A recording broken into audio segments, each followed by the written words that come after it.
साहेब अजीत सिंह जी।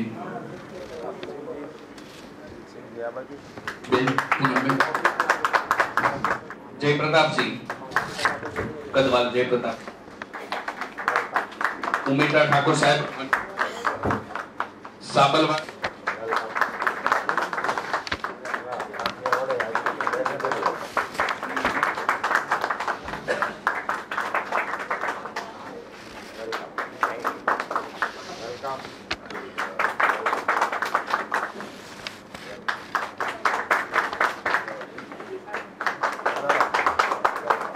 आज रोज महाराजा मिश्र प्रताप सिंह जी एमनी આગેવાની માં અમો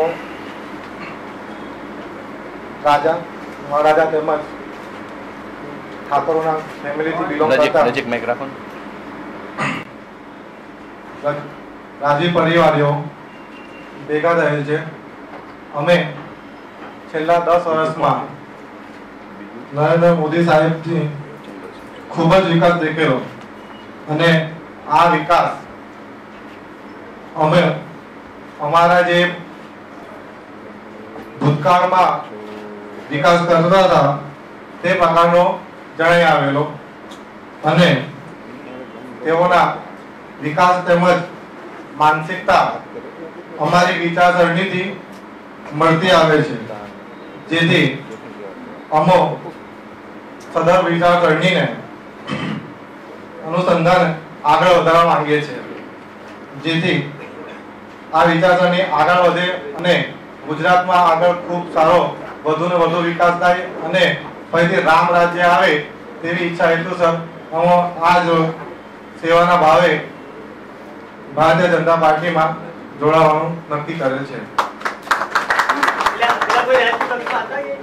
ના કોઈ રાખતો નથી।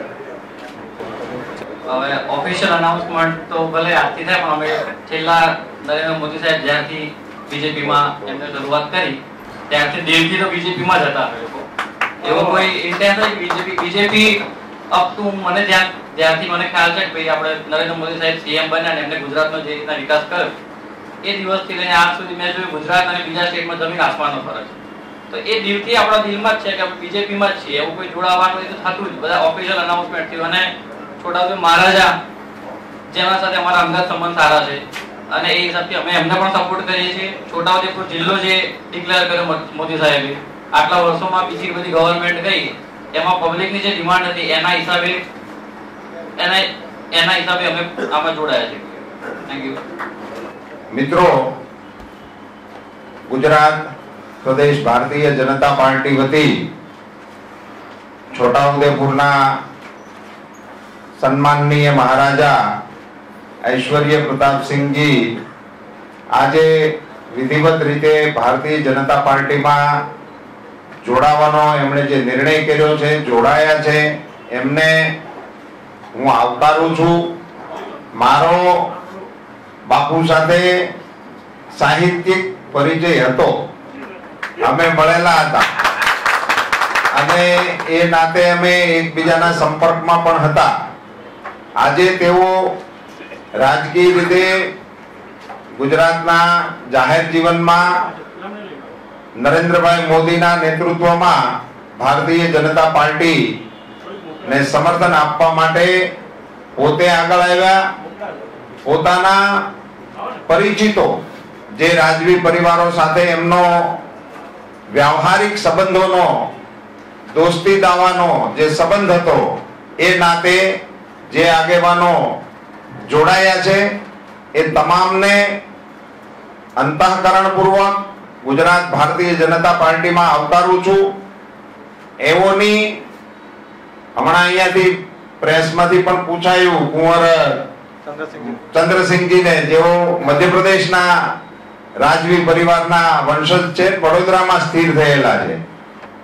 એમને જણાવ્યું કે રાજનીતિમાં તમે કોઈ પક્ષમાં હતા, આમાંથી ખૂબ જ ઓછા રાજકીય રીતે કોઈ પક્ષ સાથે સંકળાયેલા હશે, પણ એમનું લોહી રાજનીતિનું છે।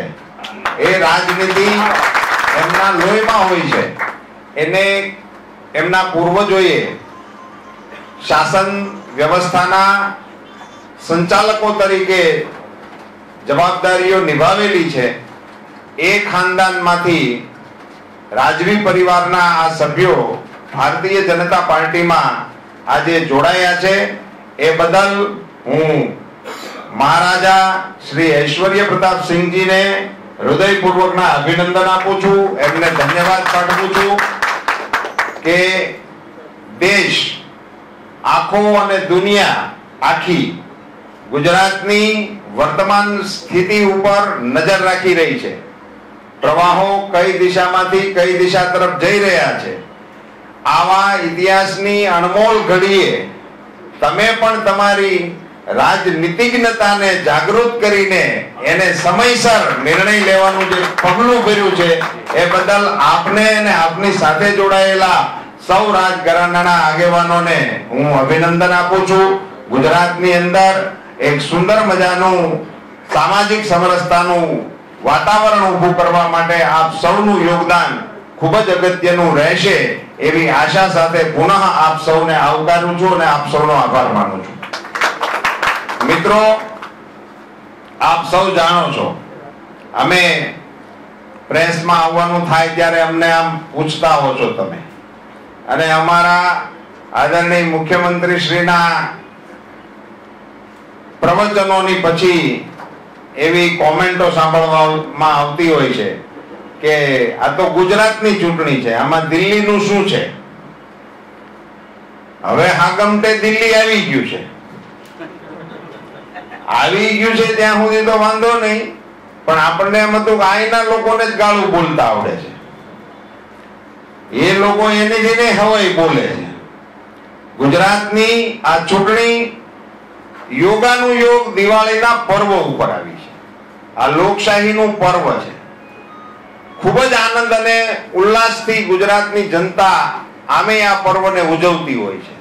એને એ જ સ્પિરિટથી ઉજવવા માટેનું વાતાવરણ આ કેન્દ્રમાંથી કોંગ્રેસના નેતાઓ આવીને કલુષિત ના કરે. મને સમજાતું નથી કે નરેન્દ્રભાઈને લોહ પુરુષ ને લહુ પુરુષ ને આ પ્રકારની વાતો છેડીને ગુજરાતના ગુલાબી રંગના માનસની અંદર આ ઘેરો લાલ રંગ ઉમેરવાની કોંગ્રેસની આ સાજિશ આ વાતાવરણને કલુષિત ન કરે એવી નમ્ર વિનંતી પણ હું આ તકે આપ સૌના માધ્યમથી ગુજરાત કોંગ્રેસના અને દિલ્હી કોંગ્રેસના નેતાઓને કરવાની રજા લઉં છું. ધન્યવાદ.